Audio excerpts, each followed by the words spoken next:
Hello दोस्तों, अरस्तु विज्ञान के इस प्लेटफॉर्म पे आप सभी का स्वागत है। हम लोग यूजीसी इन्वायरमेंटल साइंस का लेक्चर देख रहे हैं, जिसमें आज हम लोग यूनिट 6 का टॉपिक देखेंगे, डिस्पर्सन ऑफ एयर पॉल्यूटेंट्स। पिछले लेक्चर में हम लोगों ने इंडोर एयर पॉल्यूशन को डिटेल में देखा। आज देखेंगे कि एयर पॉल्यूटेंट कैसे एटमॉस्फेयर में डिस्पर्स करता है। ठीक है, तो आइए स्टार्ट करते हैं। Dispersion of air pollutant means spread of pollutants, pollutants का फैलना या कॉन्टामिनेंट्स का फैलना, जो कि विच मिक्स इन द एटमॉस्फेयर, जो कि एटमॉस्फेयर में जाके मिक्स हो जाते हैं। विंड्स के कारण ड्रिवन होते हैं, विंड्स के कारण वो चलते हैं। टर्बुलेंट मिक्सिंग होता है, जैसे कि एटमॉस्फेरिक मूवमेंट। मान लीजिए कि एटमॉस्फेयर में विंड के कारण यदि कोई भी मूवमेंट हो तो बहुत सारे पॉल्यूटेंट एक जगह से दूसरे जगह फैलने लगते हैं, कॉन्टामिनेंट जो है वो फैलने लगते हैं। ठीक है, उसी को हम लोग डिस्पर्सन ऑफ एयर पॉल्यूटेंट्स कहते हैं। अब यहाँ पे एक टर्म है मेटीरोलॉजी। होता क्या है? Study of atmosphere and the motion with in it on short time scales. होता क्या है? एटमॉस्फेयर का जो अध्ययन है और उसके मोशन का विद इन इट, मतलब उसके अंतर्गत जो भी मूवमेंट हो रहा है वो मिनट्स टू वीक्स, मतलब छोटे समय के लिए ही ऐसा हो, उसी को हम लोग मेटेरोलॉजी कहते हैं। ठीक है, यहाँ पे लिखा हुआ है मिनट्स टू वीक्स। ये ऐसा नहीं है कि एटमॉस्फेयर का मूवमेंट हर हमेशा होता रहता है, चलते रहता है, ऐसा नहीं है, रुकता भी है। मेट्रोलॉजी फोकस करता है on atmosphere variables related to weather forecasting at current और नियर फ्यूचर कंडीशन। ठीक है, मतलब मेट्रोलॉजी का जो फोकस है वो एटमॉस्फेयर के वेरिएबल्स पे काम करता है, वेदर फोरकास्टिंग पे काम करता है, उस समय भी और फ्यूचर के समय भी। ठीक है, और फ्यूचर के कंडीशन को बताता है। मान लीजिए अब कल का कंडीशन क्या रहेगा, आज ही वेदर रिपोर्ट आ जाता है। ठीक है, तो ये सब फोरकास्टिंग होते रहते हैं, वेदर रिपोर्ट आते रहते हैं। ये सब डिस्पर्सन ऑफ एयर पॉल्यूटेंट्स के कारण होता है। आगे देखते हैं, एयर मूवमेंट क्या होता है। Air movement influence the fate of air pollutants. हवा का जो मूवमेंट है वो बताता है कि एयर पॉल्यूटेंट्स का मूवमेंट किस तरफ जाएगा। इफ द एयर इज काम, यदि हवा रुका हुआ है, पॉल्यूटेंट कैन नॉट डिस्पर्स। ये बहुत इंपॉर्टेंट पॉइंट है, पॉल्यूटेंट एक जगह से दूसरी जगह नहीं जाएगा। कहने का मतलब then the concentration of air pollutant will build up high at particular area. मान लीजिए वातावरण शांत है, कोई हवा नहीं चल रहा, पॉल्यूटेंट एक जगह से दूसरी जगह नहीं जाएगा। जो कंसंट्रेशन है पॉल्यूटेंट का वो उस जगह जमा होते जाएगा और जमा होके ऊपर की तरफ आएगा, बिल्डअप हाई।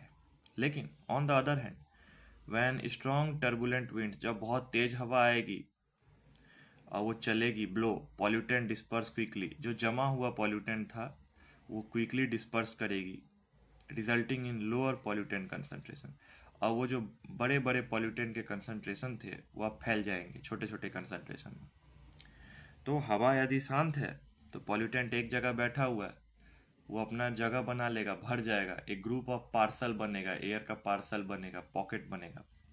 लेकिन जैसे ही हवा आएगी वो पॉकेट यहाँ वहाँ फैल जाएगा। ठीक है, तो डिस्पर्स कब होता है?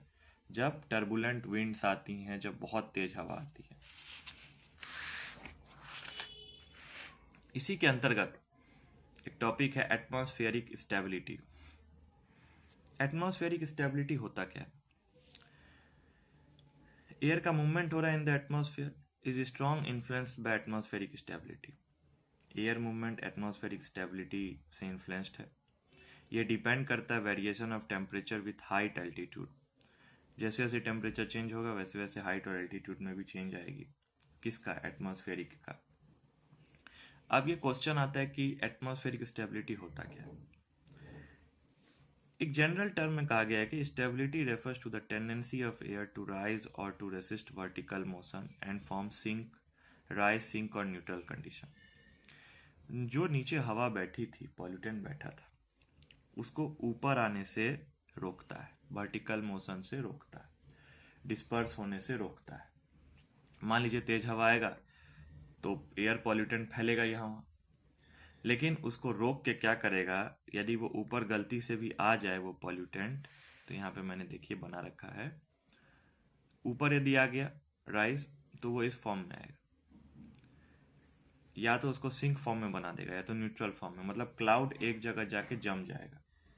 ठीक है, क्लाउड एटमॉस्फेयर में एक जगह जाके स्टेबल हो जाएगा, उसी को हम लोग क्या कहते हैं, एटमॉस्फेरिक स्टेबिलिटी। ये सब पॉल्यूटेंट का ही स्टेबिलिटी है।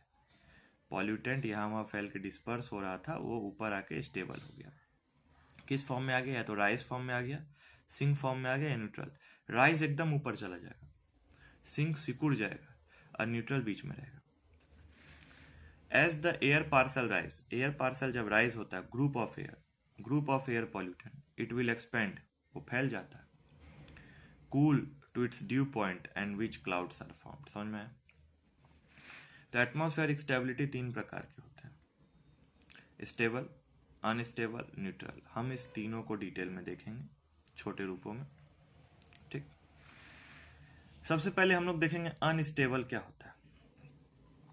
If an air parcel is warmer, जब वो हवा का पॉल्यूटेंट जो ग्रुप में है, उसी को हम लोग एयर पार्सल कह रहे हैं, वो वार्म हो, देन इट्स सराउंडिंग इन्वायरमेंट, मतलब if an air parcel is warmer then its surrounding environment, अपने आसपास के वातावरण से ज़्यादा गर्म हो वो एयर पार्सल जो ग्रुप ऑफ एयर पॉल्यूटेंट है, then it will be less dense, वो बहुत ही हल्का डेंस होगा, then its surrounding and will rise like a hot air volume, जब वो एयर पार्सल गर्म होगा अपने सराउंडिंग से ज़्यादा, तो हॉट एयर बैलून की तरह ऊपर की तरफ उड़ेगा।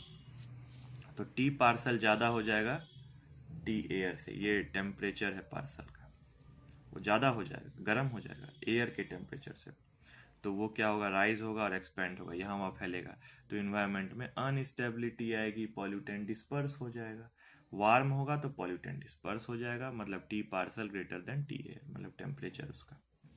ठीक, अब देखिए स्टेबल टेम्परेचर होगा तो क्या होगा।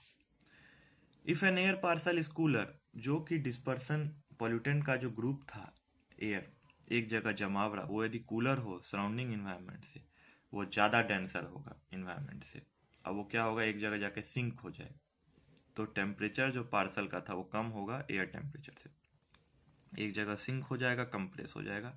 मान लीजिए अब एटमॉस्फेयर स्टेबल है, अब एटमॉस्फेयर में पॉल्यूटेंट नहीं है।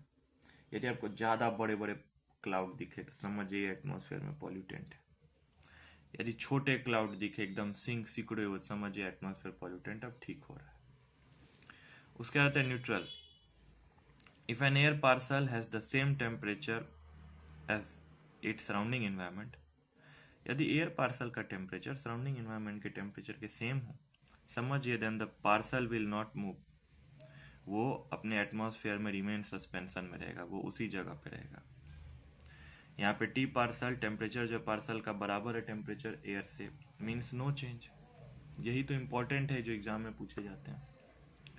ठीक, कभी कभी आप देखेंगे साफ एटमॉस्फेयर होता है, कहीं पे बादल नहीं दिखता, समझ जाइए कंडीशन न्यूट्रल है।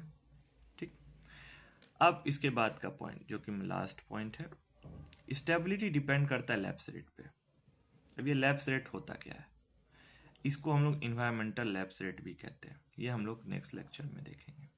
ठीक, तो आज के लेक्चर में हम लोगों ने डिस्पर्सन ऑफ एयर पॉल्यूटेंट को डिटेल में देखा। जो भी मैं टॉपिक आप लोग के बीच लेके आ रहा हूँ वो अकॉर्डिंग टू सिलेबस लेके आ रहा हूँ, ना ज़्यादा ना कम, और ये आपके एग्ज़ाम के पॉइंट ऑफ व्यू से बहुत ही इम्पोर्टेंट है।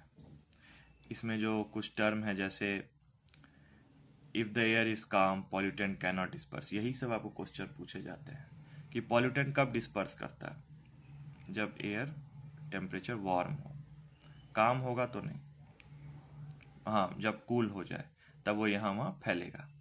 ठीक है, स्ट्रॉन्ग विंड्स आएंगे, टर्बुलेंट आएंगे विंड्स, और वो पॉल्यूटेंट को लेके उड़ जाएंगे। ठीक है, ये एक पॉइंट हो गई। फिर राइज कब करेगा, जब कंडीशन अनस्टेबल होगा, सिंक कब करेगा? जब कंडीशन स्टेबल होगा। न्यूट्रल कब होगा? जब दोनों का टेम्परेचर सेम होगा, पार्सल का और एयर का। ठीक है, तो आज के लेक्चर में हम लोगों ने डिस्पर्सन ऑफ एयर पॉल्यूटेंट्स के अंदर एटमॉस्फेरिक स्टेबिलिटी को देखा। ठीक है, नेक्स्ट लेक्चर में हम लोग लैप्स रेट को पूरे डिटेल में देखेंगे और वो बहुत ही इम्पोर्टेंट टॉपिक होने वाला है। तो आप हमारे साथ अरस्तु विज्ञान के इस प्लेटफॉर्म पे बने रहें, और ये जो भी लेक्चर है वो आपको एकेडमिक एग्ज़ाम में बहुत ही हेल्प होने वाला है, या तो आप ग्रेजुएशन कर रहे हो या पीजी, और सेट एग्ज़ाम में भी ये बहुत ही हेल्पफुल होने वाले हैं। तो आप अपने दोस्तों को ये लेक्चर शेयर करें, जिससे मुझे भी मोटिवेशन मिलेगा, और हम लोग मिलते हैं नेक्स्ट लेक्चर में। Thank you.